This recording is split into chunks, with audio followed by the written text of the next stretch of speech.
And starting this moment from now, from this moment on, this will be the moment starting now of the genesis of the Cheap Heat Heroes. Ladies and gentlemen, I did not prepare an intro for today as we are doing a impromptu Dynamite recap. Welcome to the podcast. We are the Cheap Heat Champions, brought to you by So What's the Catch? And we are going to get right into it, gentlemen. Starting off our show today, we had John Moxley versus Tryhard Jeff Hardy. Honestly, in my opinion, this actually wasn't a bad offering from Jeff Hardy. I know I've been really critical of their work. The Hardy specifically as of late. 2 pods ago, I slammed Matt Hardy looking like a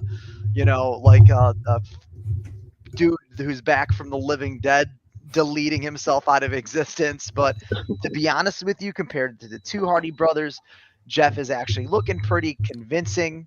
Mox obviously took the win on this match. I thought it was a very good offering. Wolf, what did you think, bud? I agree with you, man. I thought it was a really good start of the night.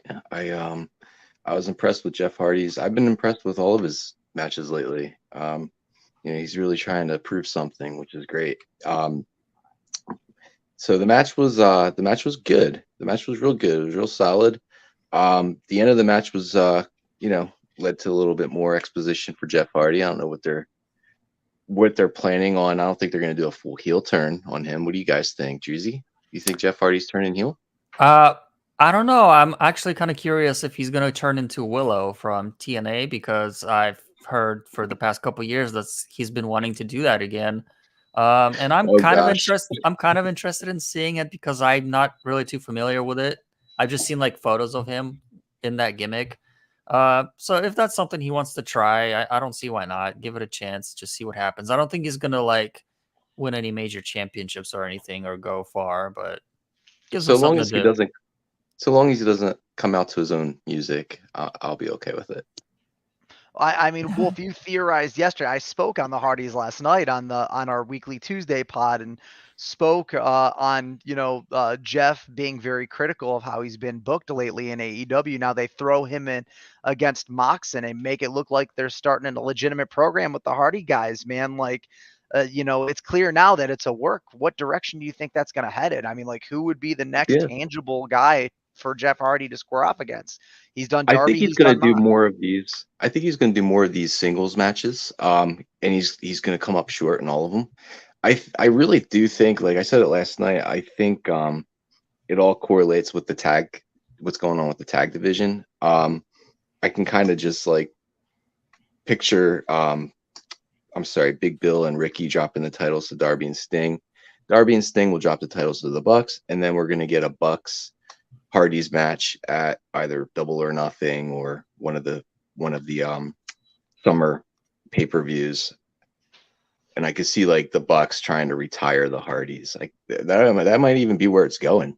Who knows? Yeah. Like maybe Matt and Jeff Hardy are going to retire this year, and it's going to be the Young Bucks who retire them. Yeah, I agree. I think the Hardys are going to get the tag belts at some point because that was kind of the original plan like a year ago before Jeff got in trouble. So maybe they're circling back to that. Yeah. I mean, like circling back to that, yes.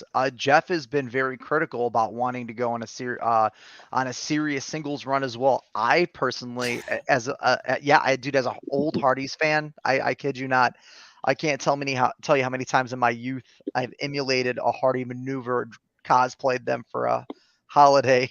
I used to love Jeff Hardy, man. I had to tell, well, as a kid, we did TLC matches in my backyard. I have stories for days on this, but I mean, like between the two of them, I just don't believe that Matt Hardy is convincing in any degree as any format of champion. Give it to Jeff, but I believe Jeff could tangibly hold a mid card championship, a TNT title, an ROH TV title, something to that degree. But as a world champion, that's diluted. It's a diluted way of thinking. I just think there's so many guys. I could easily name 20 people in the company that should be above Jeff as far as like singles runs and singles pushes. There's just no room for him at the top, I don't think. Yeah, Yeah, for I mean, sure.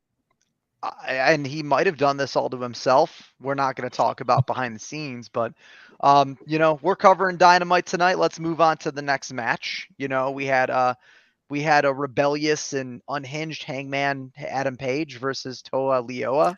Can we back up a little bit to the whole luchadors attacking Moxley? Because that was kind of interesting, I thought. Sure, let's back it up. Yeah, so they had the CMLL guys sitting at ringside. I'm sorry, I don't know their names besides Mystico, but it was him and 3 other luchadors, and they were mouthing off with Moxley during the match, and then after the match, they just beat up John Moxley. Now, I don't know, that was kind of weird, I thought. Yeah, I kind of thought it was a lot of place too. And then I think like coming out, I guess the Blackpool Combat Club weren't there tonight, so it was like 2.0, Christopher Daniels, and somebody Matt else I can't Sydal. remember. I'm wondering if they're setting up a match for Rampage or if that's being taped tonight. Rampage is being taped this evening. They announced half of the matches for the card during the last 10 minutes of Dynamite. I don't remember seeing. Yeah, they did say they were doing something with the CMLL guys. I do know a couple of those guys. Mystico obviously had his short-lived WWE run. If you guys remember Legend. that, yeah, they were WWE intentionally poisoned his well and made him look like shit. Everything that they could have thrown at him to discredit his skills of lucha. One of the best luchadors on earth, Mystico. WWE went out of their way. And this is not, I'm not talking semantics. I'm not talking politics. I'm not talking, behind the scenes. It happened on screen. They made this dude look like shit. But yeah, they had these guys come out there and stomp on the AEW Jobber Squad. We had Cool Hand Ange. Yeah, dude, Daddy Magic, Cool Hand Ange, Christopher Daniels, Matt Sydal. I feel like Matt Sydal, every time I see him jump on a turnbuckle, that he's going to fall off and out of the ring. Poor Matt guy. Sydal versus any one of those guys would be kind of a fun match, I think. Like, kind of balls to the wall. A lot of high spots. Yeah. I'm wondering what like the long-term plan for these guys is, because they like, as a viewer, I don't know who any of these guys are, and tonight it hasn't made me know them any better. And they all kind of look the same, especially when they're dressed up in suits. I can't really tell who is who. So I don't know. And they're not even AEW guys, so investing too much into them doesn't really make sense from AEW standpoint. So yeah, I guess we'll see. Brent is in the DMs right now. I put it up on the screen. He's kind of doing like the active research for us. We're getting a 4v4 match on Rampage. The CMLL guys are also getting a spot on Collision, which makes sense. AEW is currently trying to maintain their active relationships with the promotions, with their closer promotions, New Japan, CMLL, a little bit of AAA here and there. We had a AAA offering 3 months ago where a bunch of their guys came over. CMLL did the Rocky Romero Desperado match. So I mean, like, it makes sense for AEW to be out there with everything that's been happening in WWE to reinforce their working relationships. Being that TNA for AEW post Hard to Kill and Snake Eyes might be off the table, in terms of a working relationship. Okada Ospreay just did their kind of rounds in TNA, finishing their commitments. It seems like everyone else has been kind of touch and go. You guys have an opinion on that? Do you think AEW is going to continue to work with or be able to work with TNA now that? That's a good question. Real quick, I just wanted to go back to Dreezy regarding the CMLL guys. Similar to how AEW integrated New Japan into their programming, they did it very gradually. And I'm wondering if this year's Forbidden Door will encompass not only New Japan and AEW, but maybe CMLL. God, I can't speak tonight. CMLL, all on one card. I think that would be pretty cool. That would be interesting. It would be different. It would be a different feel for this Forbidden Door. TNA. Well, geez, I don't think there's going to be a working relationship. I mean, they're all. So what's the deal with? Is it under Endeavor's banner, or is there just like an association? Like, how are they? I really don't know. Like, how is TNA associated with Endeavor? So, just to give context, Endeavor has the exclusive streaming rights to TNA. So Endeavor is giving them, platform access to put their shit out, and they're funding it. So Yeah, Endeavor's so in bed with WWE, but TNA was very clear about them not being a partnership in promotion with WWE. And I want to emphasize that during the Rumble, yes, they had TNA crossover, but that has happened a dozen times at the Rumble specifically since TNA's inception. We have had crossovers from these promotions before. I think they've had the opportunity to be a little bit looser with it now that Vincent McMahon is in have any control over creative. I think Hunter, for as stoic and forward as he is behind WWE cameras, knows that he has to start getting in bed with some of these other promotions, as he's already started to work with companies like Stardom, and TNA. It's inevitable. Change is inevitable, right? Change is a process for evolution. With the current state of WWE, it seems like they're going to have to start taking these risks in programming. But TNA with Endeavor has the freedom to work with whomever they want to. That is a fact. So they don't gotcha. have to, and they don't have to tie down anyone that works for them. Nick Nemeth specifically, just to give an example, has a conditional contract with TNA that allows him to work in other promotions, akin to what Matt Riddle is doing in MLW. So, these guys are being given freedom, and I feel as though sooner than later WWE will be forced to take suit. It looks like that Kenta attacked John Moxley to kick off the AEW. Oh, okay. No, that's old. No, Mox is the forbidden Um, door. Yeah. yeah, I mean WWE is definitely making a global push with this new Netflix deal, and it makes sense that in order to, they have their own brand and they can just promote their own brand, in their own roster, but to get the international fans on board, it would make sense for them to do business internationally with other promotions. So, um, yeah, so definitely, I definitely see that, Well, happening this year in the upcoming months. see, now our Dynamite recap is talking into a world wrestling politics conversation. Ah, Look at that. who Um, cares? well, here's the thing: NXT was created by Vince and Sean and other contributors from WWE as an effort to invade international waters, not collaborate. So, and that's kind of why the United Japan Front all got together, was to prevent NXT from coming to Japan and poaching new younger talent, as they had done in England, which is where they've gotten a lot of solid talent on the current main roster for WWE. Um, Yeah. with everything, with the shift from the Vince McMahon regime, it is possible they'll be forced to make these types of decisions as opposed to hijacking the ideas from other promotions, because it might be a survival tactic. As things come out, they might not have a choice. Now, getting back to AEW with all of this, AEW is kind of in like a revolving door in terms of what they're doing with their creative. We're coming into Revolution, and we could kind of expect some of the feuds that we're having, because you could see the slow burn from here 5 weeks down the road. We have Hangman and Swerve and Samoa Joe. We have FTR in the House of Black. That's a thing. Bullet Club Gold is about to do something against someone, and I'm going to guess the Undisputed Kingdom. Every individual member from there is going to go after a belt. Samoa Joe is going to defend to someone. Like I don't have to be a pro wrestling analyst to know the direction it's heading at, especially when you have matches on the Dynamite card like Tolio versus Hangman Adam Page, which you looked at the match when it was announced on Saturday and said, well, we know who's winning that. Yeah. So, yeah. Then we fall from my diatribe goes full circle. That match was pretty decent. Tolio is solid, but I you was know, I was pretty impressed. I was expecting less for some reason. I don't know why, but I said in the chat a couple days ago when this match was announced, I was really disappointed with Swerve's choice for Hangman's opponent. But he did good. I think Toa did good. Yeah, I enjoyed that match. It was good. Of yeah. course, Yeah, it the was a good ending was showing. predictable, but I think Toa showed a lot of potential. Okay. I agree, Dreezy. I wasn't expecting much either. I thought it was a pretty good point to make that he was undefeated. or isn't undefeated in singles.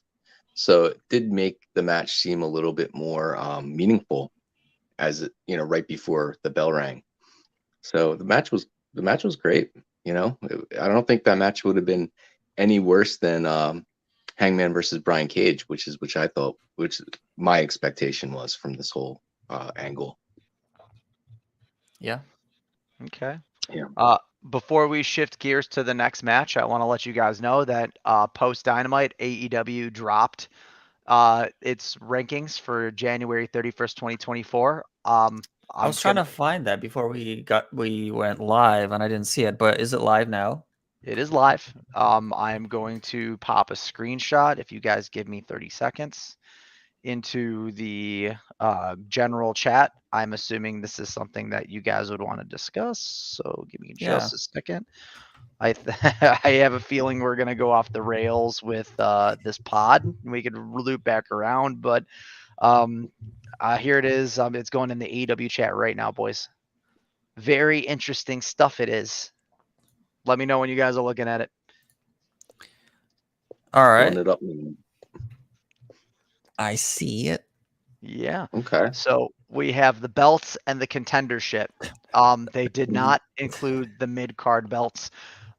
Surprisingly, other than we have the champions, but not the contenders for the TNT Championship, the International Championship, and the Continental. So we have the contenders for Samoa Joe being Swerve Strickland, Hangman, Adam Page, Adam Copeland, John Moxley, and Roderick Strong. Cope is top 3 in a feud for the TNA Championship, TNT Championship. I don't want to go off the rails too much, but how in the world are John Silver and Alex Reynolds second ranked in the tag division? I don't remember the last time they had a match. Well, yeah, I'm not sure, man.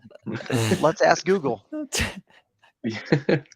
Silver, Alex. And what's going on with Chucky? Is he hurt? Yeah. Chuck Taylor? Yeah. Ben. The Hardys and Mark Briscoe are second ranked for the trios titles. So hold on. We have we have so they're still doing dark matches for AEW. And that's 90% of what they're doing. But the last Dark Order match we got on 1/10/2024, Alex Reynolds, Evil Uno, and John Silver versus Angelo Parker, Jake Hager, and Matt Menard. We've also gotten Alex Reynolds. We've gotten twice. We've gotten on 117 and 124, Reynolds and Silver versus Cutler and Cabana. And they've beat them both times. So Private Party are ranked 4th after only one match. Well, you have to take into consideration that there's not a trios division. Where's FTR and the Kings of the Black Throne on that shit? I'm gonna go off. I'm gonna go off, or the Hardys, Hardys as well. I'm gonna go off on a limb, or the Young Bucks. I'm sorry. Where's Mox and Castagnoli, because they've both been tagging together. I mean, yeah, they have Danielson and Castagnoli. Yeah, dude. Well, I'm gonna go off on a limb. And Tony Khan sat in front of a clipboard last week and said, all right, who's got ratings right now? Who can I plug in where? I feel like this dude, the AEW's ranking sheet looks like someone trying to build their first D&D character. Holy fuck. Yeah, yeah. I don't believe this. I I feel like this is just going to be convenient. It's not going to be a real stats, I don't think. Yeah. So they're just going to make stuff up every week, I think. So the trios champions first contenders are the Bull Club, but they're in a fucking faction together now. Yeah, and how the Hardys and Mark Briscoe get the fucking up there before FTR, Garcia, and the House of Black. Oh, silly goose hours. This is so fucking silly. So I'm assuming. What about the Andretti brothers? Or not the Andretti. Top Flight. I'm sorry. Yeah. Top Flight should be the fuck up. Or how about any combination of the luchadors represented by Alex Abrahantes? Yeah. Yeah, I mean, like. Yeah, really. And yeah, dude, and Sheeta's up there, and she hasn't been on TV. Sky Blue's up there. Who gives a fuck? Mariah May, you've only wrestled 2 matches. Yeah. Julia Hart, where's Chris Statlander? Where's Willow Nightingale? Where's Statlander? Where's Nightingale? Yep. Yeah, this thing is. Well, You got to start somewhere, right? I mean, we all wanted rankings, so at least it's a start. I'm not gonna I be don't. too Bro, critical of it. I don't this know shit anybody is that wanted rankings, to be honest. this shit is I more wanted them. jumbled up than my wife's lady bis post pregnancy. What the fuck is this shit, dude? Like it looks awful. Moving back to the match card this evening, now that we're all thoroughly disappointed. Toa Leoa, Hangman Adam Page, fucking 6.5 out of 10. Good match, no story That's fair. relevance. Sure, So that's fine with me. That's a fine rating. Jericho and Fletcher. Fletcher, new music is great. He looked naked when he came out He because his looked tights naked. were skin color. I don't want to be inappropriate, as I know that most of your videos are already being downridden by YouTube due to the content to begin with.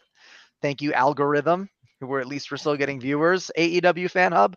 Um, I'm sorry, I have to be that guy. Kyle Fletcher not only looked naked, but he looked like he had like 4 stock stuff in his shit. And I'm sitting there like with my wife, just like, what's going on with this match? Because it it it was a noticeable train wreck for all of the wrong reasons. Jericho I just, looked yeah, good. I just don't understand it. Like Kyle Fletcher hasn't like pairing him with Don Callis hasn't done him any favors. Like this whole stable, this whole Don Callis stable started off hopeful, like promising rather, but it really needs to just go back and focus on Takeshita, in my opinion. Maybe Hobbs and Takeshita. Like enough trying to build it into like a whole family. Like it's just the match was okay. I thought Jericho looked pretty good actually. I did like the Judas effect off the top rope. It Yeah. was a cool spot. Yeah. The one favor it did do for Fletcher, the Callis family, is that it kept him on TV. Otherwise, he would have been off TV for the past 4 months because his partner's been injured, I think. So I think that's good for him. He's had a few good matches during this period. There was one with Kenny Omega a few months ago. That was a really good match on Dynamite. Oh yeah. Yeah. But yeah, he doesn't really belong. Yeah, the Callis family, it's been nonsense for the past few months. It has like no direction. Like you said, Wolf, I want Takeshita to get a push because he beat Kenny clean, I think, at All In, or maybe it was All Out. I was getting mixed up. But he beat him, and I thought that was going to be a start of like a rocket strapped to his back, but Takeshita's been like nowhere to be found the past couple months, and that's been disappointing. Yeah, here's the unfortunate truth. The Don Callis family existed as cheap heat champions to fuel the feud between Kenny, Jericho, that whole entire crew. And being that Kota Ibushi has an unfortunate injury preventing him from wrestling, Kenny Omega's currently has surgeons poking around his guts because of diverticulitis. It kind of made them incredibly irrelevant, other than the contrast to Jericho. And even then, Jericho is starting to look a lot like Vince Neil right now. So he's starting to look like his better. I love Chris Jericho. I've said it a million times on the pods. My whole Mount Rushmore could just be 4 different faces of Jericho with different haircuts. But his better days are clearly behind him now. He was hitting the greatest hits tonight. He looked good. Won't take that away from him. But those greatest hits his days are numbered, They bros. had a scary spot at the top rope where it looked like Fletcher was trying to give Jericho like a Falcon Arrow off the top rope, but they really Oh right. botched it, and it could have went bad. But Yeah, they it look was okay.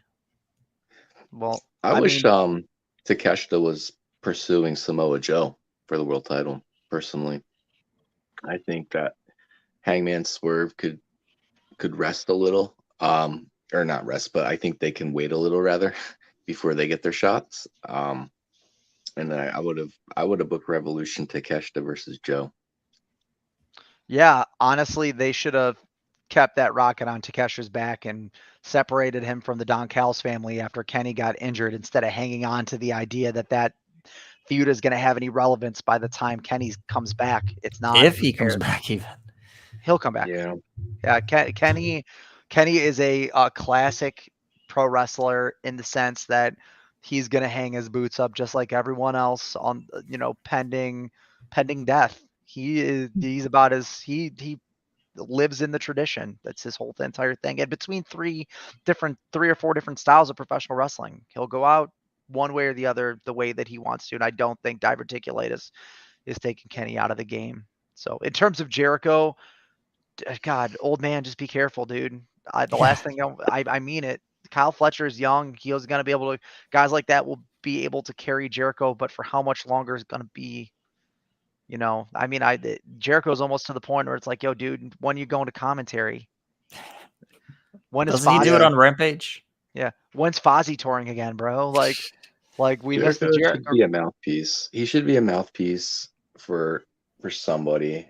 Like that's he can wrestle like seldomly. Like you can save a Jericho match for maybe three pay-per-views a year, but like at Did this you stage in his career, yeah, like it's time to dwindle down. Did you see at the Jericho Cruise, him and Big Show came out as a tag team, and Jericho had the little underwear, like the little trunks on? Yeah, the Jericho or whatever they used to call Yeah. themselves. Yeah, Yeah. when Jericho had the little trunks on in WWE, he had them on at the Jericho Cruise. Yeah, he also cosplayed as David Bowie for the evening. So my wife and I want to book the Jericho Cruise next year if we can afford it. That's like a bucket list thing for me. Like I do want to go on that cruise. I feel like it's a wet dream for pro wrestling fans, but I don't think any of us middle class folks just have $5,000 laying around fucking. So that's No. like hey man, let's put a lien on the house so we could go fucking watch Chris Jericho on a boat. That sounds like such a fantastic idea. It's a dream. So I'll put myself in credit debt for it, no problem. Moving on. The Bucks back in a shitty convertible, getting out there, talking shit to an intern, finding the poor guy just for, what does it say on a birth certificate? Like it's sitting right in I front of love his it face. when the interns and the security guys are just clearly independent workers. Yeah, Like independent wrestlers. they're bigger than the Bucks. Yeah. Like Oh, they're you mean Dude's both like huge. like when Wardlow and Hook were bodyguards for MJF before they even had a name in AEW, or when MJF was a bodyguard for Samoa Joe in NXT. they ran that as an angle. Yeah, and Sheamus Yep. used to be a cop Oh in, yeah, in and fuck, WWE. Sean Spears took a super kick from Shawn Michaels. I mean, it's all over the place. Yeah. Yeah. So, interesting angle. We're gonna connect the dots on secondary Bucks work later on in the program, but we went from there to the women's match. I'm just gonna throw my opinion out there on Taya Valkyrie versus Deonna Purrazzo. These women both had working relationships together in Impact. It was completely clear that they, had an understanding about the job that had to get the job that had to get done. I'm gonna let the naysayers talk shit. I thought this was a fantastic match. I think it was a solid showing for both Taya and Deonna Purrazzo. I'm not just saying that because I'm a Purrazzo stan. I think she is one of the best women's wrestlers on earth. I think Taya Valkyrie has relinquished the idea of ever having her day in the sun in favor of putting over people that need to go over. I think her new thing looks cool. I wish they'd utilize her for what she's actually capable of doing because she was a dog in lucha. But all in all, it indicates that the women's locker room is headed in the right direction if they're going to continue to pump this feud. And don't be afraid to challenge what I just said. If you disagree, please.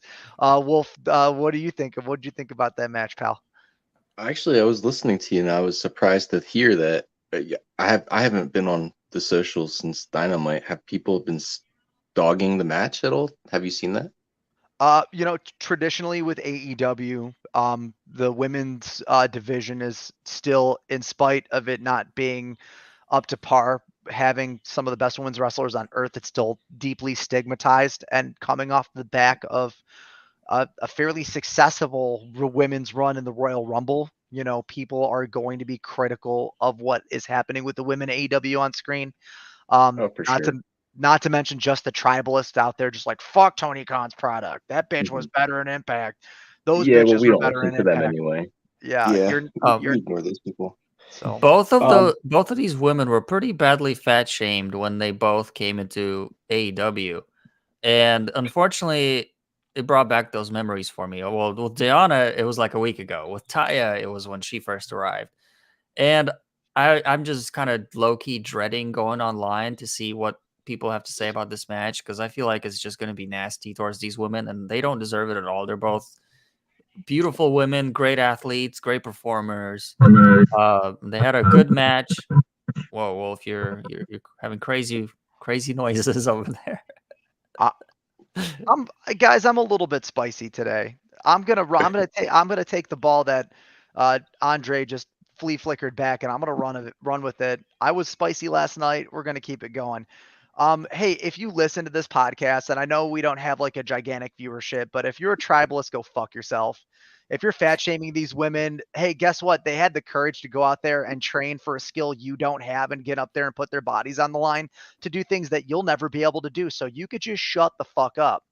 And if you don't like the product, go back to watching what you enjoy and then Uh, shut the fuck up twice. the So funniest moment in this match for me was it was before they went to commercial. Johnny TV, he was out there with Taya, and he was trying to kiss her, but she was smiling the whole time. So he literally was kissing her teeth, and I just thought it was funny. that's his bae. That's I like Yeah. I they're know, legitimately married. I know, but So watching someone kiss another person's teeth instead of their lips, it's a funny visual. agreed. The match was good. The match Yeah. was really good. I think they both looked great. I'm glad that Taya is like being given something to sink her teeth into. She's not just being thrown out there, with no story or anything going for her. She's actually, she's paired with her husband, and they have good chemistry on screen. So she should be like a staple in the TBS women's division. Taya, like she should be the TBS champion. To be honest with you. Um, Wolfman, yo, have you seen his work with Dalton Castle in Ring of Honor? I haven't, but I'm privy to it. Yeah, yeah. Yeah, go like all you need to do is look up the footnotes, bro. The both Taya and Johnny are later in their careers, but still look fucking fantastic. Dalton Castle, man, put him on AEW programming full time. He's a Yeah. boys. Give it to me. I'm loving what I'm seeing from him lately too. Like he's going through this whole self or well endowed phase or whatever it Yeah, is. I don't even know how to explain it. I want um, to I want to see him assault more people with cheese sandwiches. It's funny to me. I want to see Johnny TV on AEW more. I'm really surprised, like how bottom of the card he is in this company. It's just kind of shocking to me. I'd rather see him than Jeff Hardy or Matt Hardy, for that matter.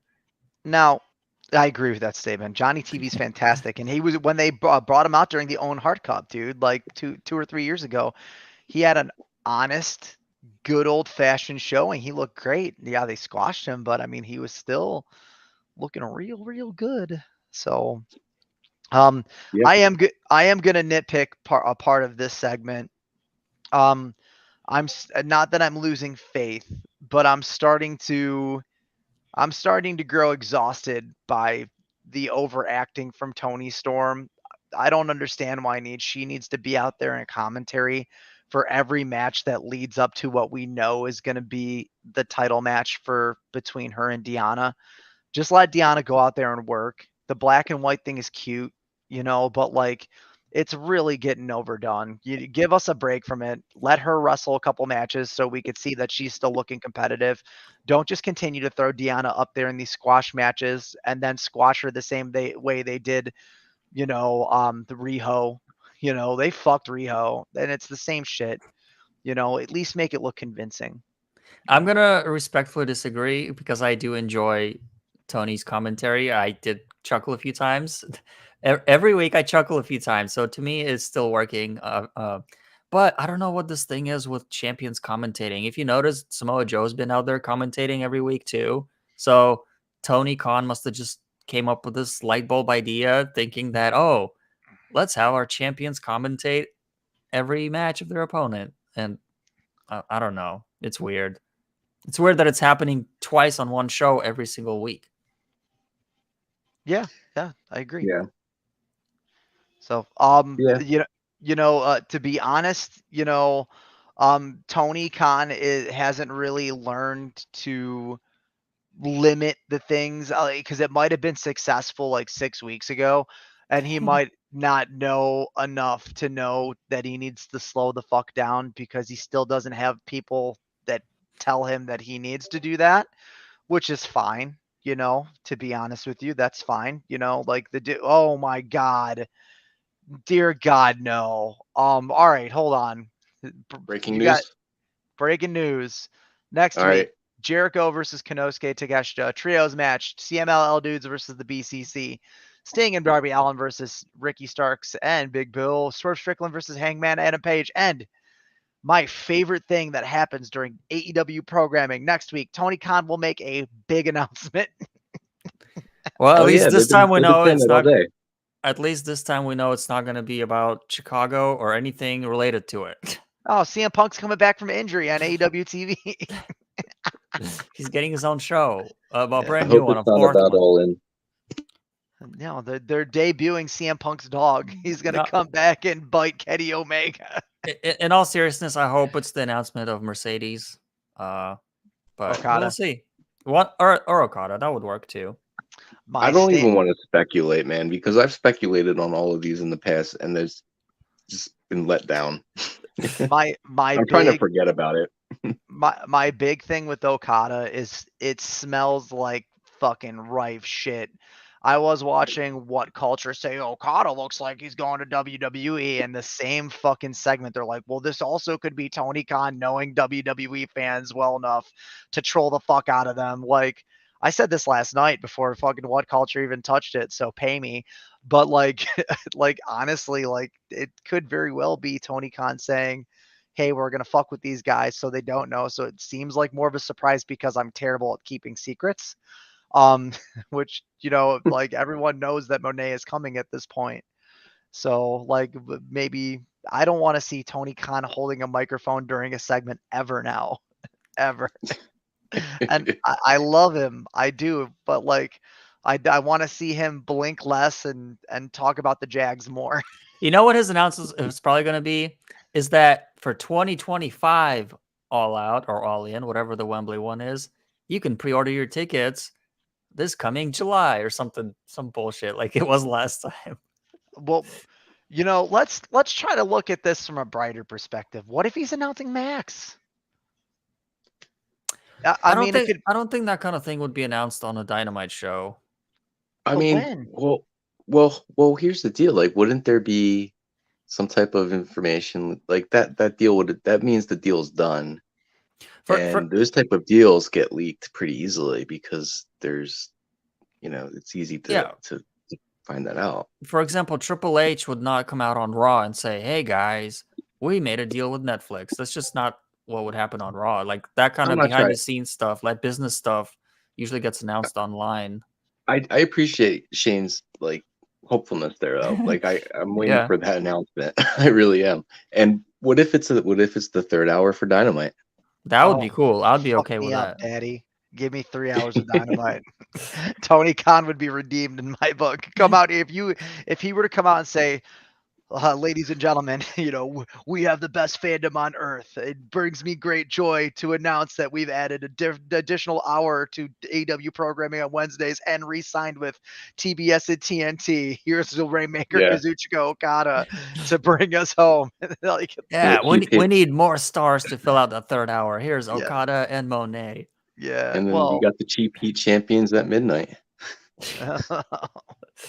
my God, AEW's number one unofficially announced podcast. I love it that Uh, we're up here like, hey, we love AEW. We love some of WWE, but we can't talk positive about it because of controversy constantly through the past 6 months. Fucking awful. Go away. Um, yeah, Hey, I again, talk positive about WWE. I'm positive that I don't like it. I'm positive that I can't continue to give a platform to companies that support sex offenders, but that's a hey guys, let's talk about our preview for the Vince McMahon podcast that we're dropping this week, possibly next week over the weekend. No, dude, this is a AEW podcast today, boys. If you guys want to do SmackDown on Friday, we'll do SmackDown. I'll probably be the only one out of between the two of us watching it. Our headlining match this evening was Swerve Strickland versus Mr. Money in the Rob Bank, Rob Van Van Dam, fucking Dam. Mr. Wednesday Night, I Hell, guess. Yeah. god damn, yes. Listen, I'm a retired Pantera fan. Can't talk shit about WWE and not say, hey, I can't listen to Pantera because their singer's a white supremacist.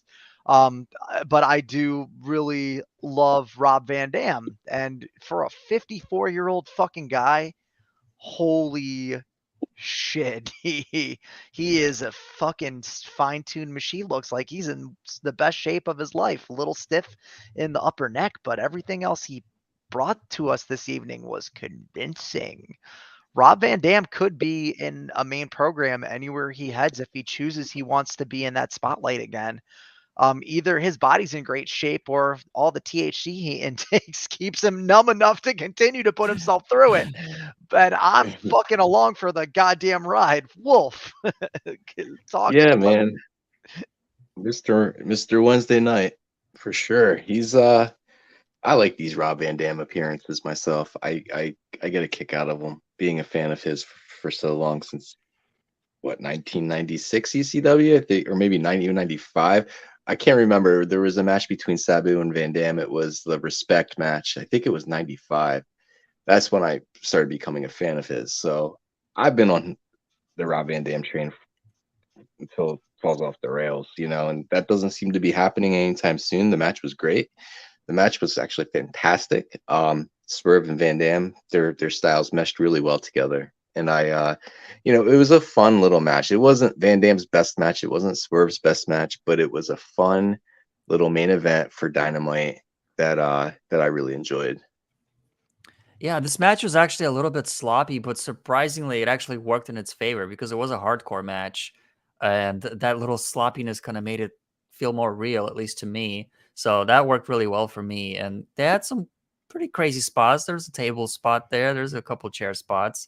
The winner was predictable, but that's fine. And I I love RVD's entrance. I know him based off his early WWE run. I never watched ECW. Um, but this Pantera entrance, it's by far his best song. It gets me so hyped every time he comes out. I want to go to a live show where he performs just so I could like witness and be a part of that entrance. I'm a metal fan, have been. Vulgar Display of Power came out when I was in elementary school, and I had it on cassette tape. I remember I bought it at the same Nice. time as I bought Bad Religion's No Control and Rob's and White Zombie Astro Creep, like all in the same record. And TLC's Crazy Sexy Cool. I bought all four of those tapes in a bargain bin at the corner of my street in Parma, Ohio. Um, and I remember hearing it just like, wow, this is like the heaviest metal I've ever heard. But like, I admittedly love Pantera's music. I do, but like art versus the artist, Yeah, I it's can't. hard to separate. Admittedly, I don't know anything about them, so They're I would rather not know. they're two no-fly zones for me: kitty diddlers and white supremacists. Unfortunately, Pantera falls under one of those categories. So, R. and Kelly and Kanye West are off my playlists, but those are the only two that are permanent banned. yeah, But I'm more into hip hop, so that's why. I'll tell you, I love old hip hop, Dre. I'm a big fan of like Run the Jewels, Aesop Rock, Talib Kweli, Jedi Mind Tricks, Wu Tang is for the children. That's For really old sure. school. Yeah. So, but my music, we're all over the place. Fourth chamber. What's up? The fourth chamber. Oh, the fourth. Oh my God, dude, our fourth chamber, Yeah. Liquid Swords, bro, dude. Yeah. Dude, Jizza's come out at breakout album, solo album was better than anything that any individual member of Wu Tang did. I mean, Takal was sweet, the Chef was sweet, Johnny Digital was sweet, but nothing beat Liquid Swords. Been like, better than any Wu Tang album. But Yeah. the match with RVD was fantastic, and they could keep pumping RVD and bringing him out. I love that whenever we have Rob Van Dam present at an AEW function that Taz is that much more active on commentary. It's like the dude automatically is having acid flashbacks. Oh my God, how often was I with this guy? And then Hook comes down. Just to commemorate his dad. It's what it feels like. Hey man, I'm out here for dear old dad defending his buddy. Like, and I'm waiting for Jerry Lynn to run out one of these days, just like I'm here. Well, You know, also another connection here is that I don't know if you guys remember, but last week I don't remember which show this was on, but Hook and Brian Cage, they had a segment backstage where Brian Cage basically was talking crap about Hook, and Hook was like, "Hey, if you want my belt, like come and get it. If you want my FTW belt, come and get it." So there's where that connection kind of comes from too tonight. they're gonna drag that into the pay-per-view, and it's gonna headline the first hour. Probably. Yeah. Hook has headlined the first hour of almost every pay-per-view in the past year and a half. That's a fact. Look it up. One more thing I want to say about RVD before we kind of move on to the post-match part. I'm happy to see RVD for one really unique reason, is because so many wrestlers, especially the older ones like Eric Bischoff and like all those people, they talk so much shit about AEW. And every time I see RVD, it kind of reassures me like this guy must like AEW, because I know he's getting paid, but he's coming in time and time again. So he must like something about it, It must be something good about it. And he's not just a bitter old guy like the rest of these naysayers. So that makes me feel good when I see him out there. Well, Dre, I have to play into that statement. You have to say the wise things that stimulate conversation. Every single time RVD speaks on AEW, the IWC that leans in the WWE direction always picks it up, and they'll take one excerpt and make it sound like he was dogging AEW. They did this with his last appearance. Oh my God, the young guys don't respect the old guys in AEW. That then it was completely not only Out of context. out of context. It's not even exactly what the fuck he said. Yeah. And it's really just like, dude, if the dude is continuing to show up to AEW programming, there's probably something going on there that he enjoys to be a part of, just like everyone else that works for the company. And, we could loop this back around to the age old tribalism conversation. If you don't like it, don't watch it and don't talk about it if you don't know about it, Yeah.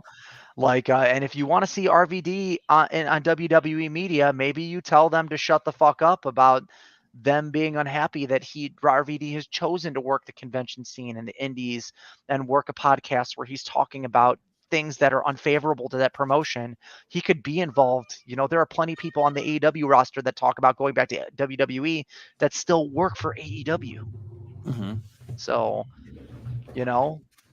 back to the shut the fuck up forever statement for me, which you guys are getting a lot out of me today. So, but yeah, I mean, following the match, I prepared nothing for this podcast today. Usually I have like a note list. It's all good. Little excerpt. No, man, this is a good conversation today too. Yeah, we're Yo, I have improvising. one thing we didn't talk about was Wardlow. Did you guys see the? Oh yeah, Wardlow versus speaking of- Commander. Oh yeah, Yeah. dude, this is not a good way to end this podcast, but let's talk about it. Yeah, Wardlow looked like he seriously injured himself there. Oh yeah. Oh, Yeah, looked he was visibly unfortunate. upset too. After the match, like he was pissed. Well, very reminiscent of the Chris Statlander dark match MCL ACL tear that put her out for 7 months. Mhm. It looked like the same type of spot, because if you rewatch that Chris Stat match with Robin Renegade, you could see on her face, as soon as she hits that spot, she gets up, rolls over, pins her, and looks like, in her expression, I know that I'm going to be out for a half a year. Like, did Wardlow not look like that after he hit that powerbomb spot, limped back, and he didn't go in for the symphony. He botched the bomb once, pinned him, and then stood in the corner and like low key pouted. Poor fucking guy probably is legitimately injured. Yeah, Well, I hope not. We'll find out. Like I think you said it, Shane, in the chat. We'll find out tomorrow. Yeah. Hopefully he's okay. Hopefully an ice pack will do it. I mean, an ice pack, yes.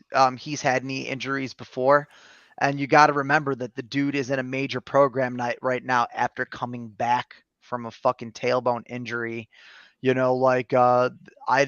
These guys, like, I don't know if it's a product of not properly conditioning, coming back too soon, not the correct type of physical therapy, or if he's really that injury prone. Because I look at guys like Jericho, who are doing the same kind of spots. The dude is fucking twice his age and getting injured half the amount of time. Yeah, another thing, I had a conversation with someone recently, is that Ray Phoenix is always injured, while his brother Penta, who has a very similar style, is never injured. So yeah, Yeah. they must be drinking different milk or something. I don't know. Well, Penta does the injuring. R.I.P. Dante Martin. I mean, Penta does the injuring, and that's not for a lack of skill. He is, and Penta is dangerous statement to me, the most talented luchador on earth right now.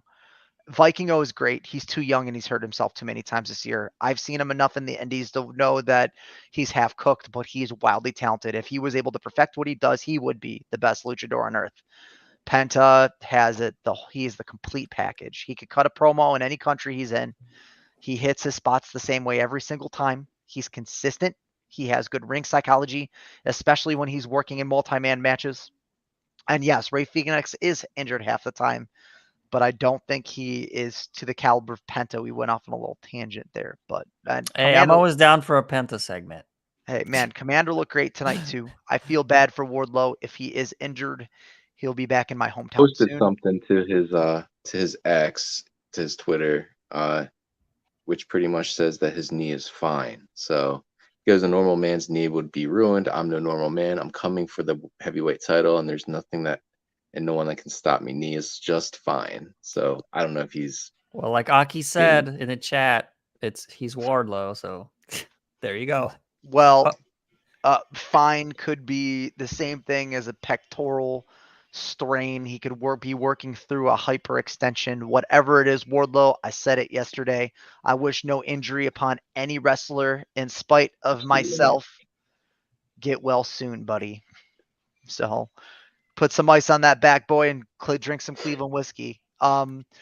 Following the final match of the evening, we got a segment from Hangman Adam Page where he said to Swerve Strickland, fuck you, I'm not letting you win the world championship, and I'll do whatever I have to do to prevent that from happening.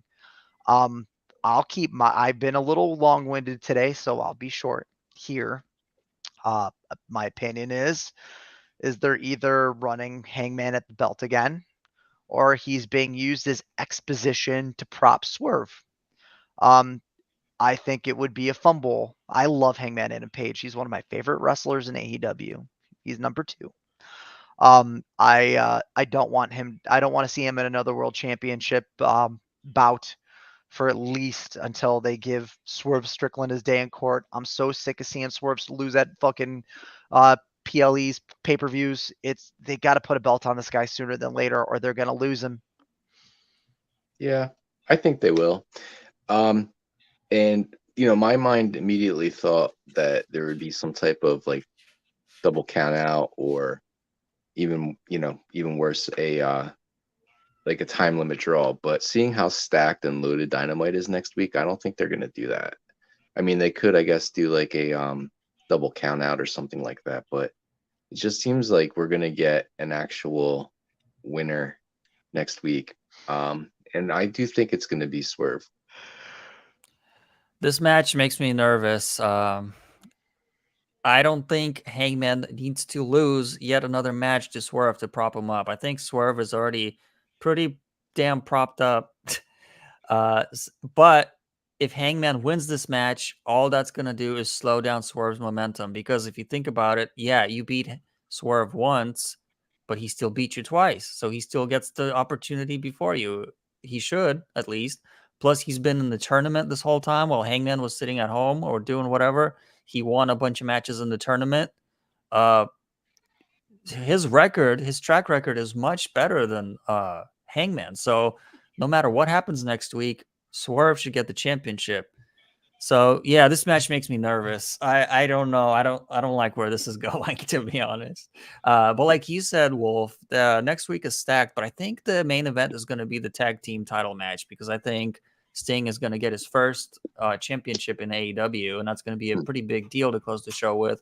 So I think the beginning of the show is going to be the Hangman and Swerve match, and in that case, they could do the 20-minute time limit draw, which will lead us to the rumored triple threat match. Hold Good on. point. AEW stinks. Such a shame. You showed up to the wrong show there, pal. But I do respect your opinion. You are free to watch any other wrestling program on earth.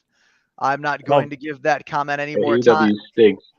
Yeah. But I'm yeah, not you're gonna. gonna tune into an AEW podcast. Yeah. I mean, we do a recap every week. So you showed up to the wrong show there, pal. But you're entitled to your opinion. That we're gonna give you just as much attention as you deserve. Suck an egg.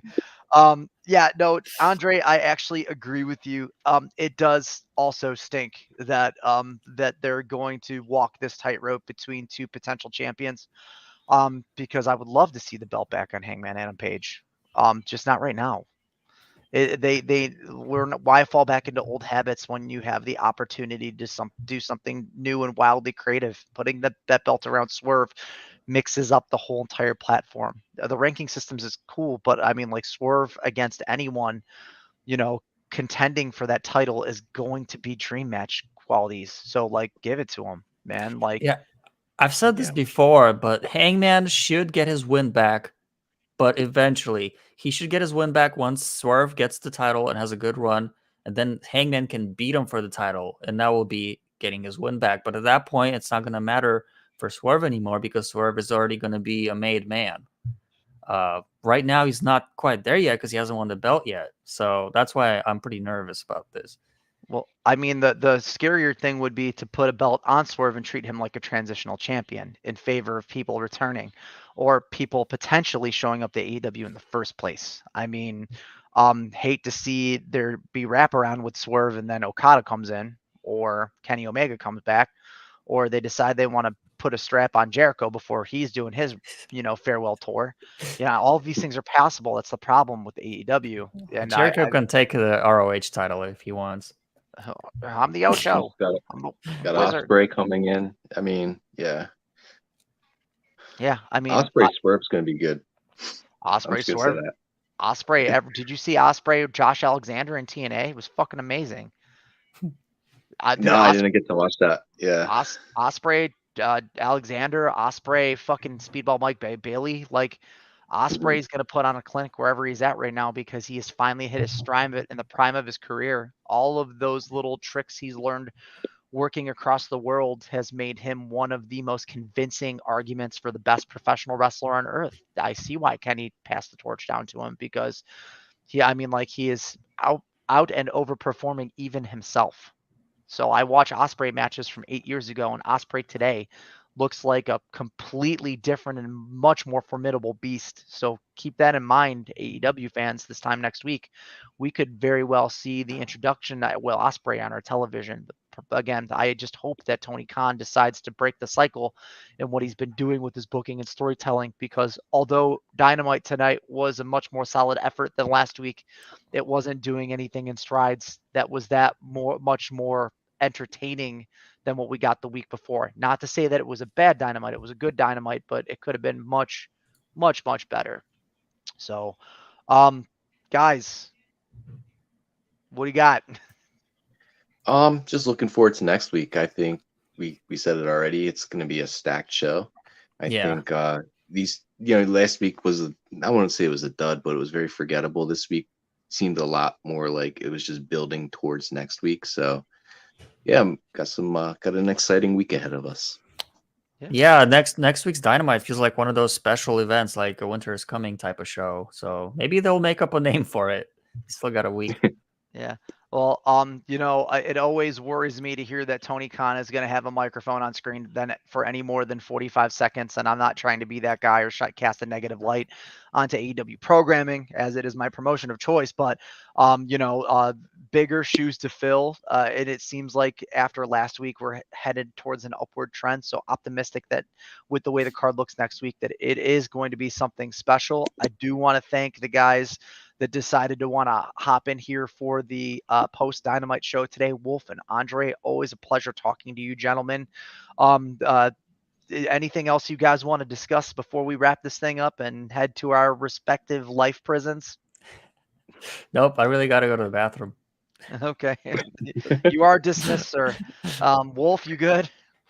I'm good. I'll let Andre go to the bathroom. Okay. Well, thank you very much for tuning in, folks, to another podcast. To the handful of people that came over here, decided to join us and comment this evening, even the negative stuff. Thank you for engaging. If you guys aren't familiar with what we do, we are a community-driven podcast group. We have an active Discord that is that talks all echelons of professional wrestling, from WWE to New Japan, CMLL to AEW. The conversation is always going in our Discord. The links are below in the description. You can smack the subscribe button to join us here on the weekly, as we are potting 2 to 3 times a week. Later on in the week, we will be starting our Vincent McMahon bio pod, kind of deconstructing everything that's going on over there. So if that is something you want to engage in or be involved with, please feel free to tune in. We are spitting the facts. That being said, the Cheap Heat Champions, brought to you by So What's the Catch. We are tuning out. Ladies and gentlemen, have a wonderful evening, and thank you.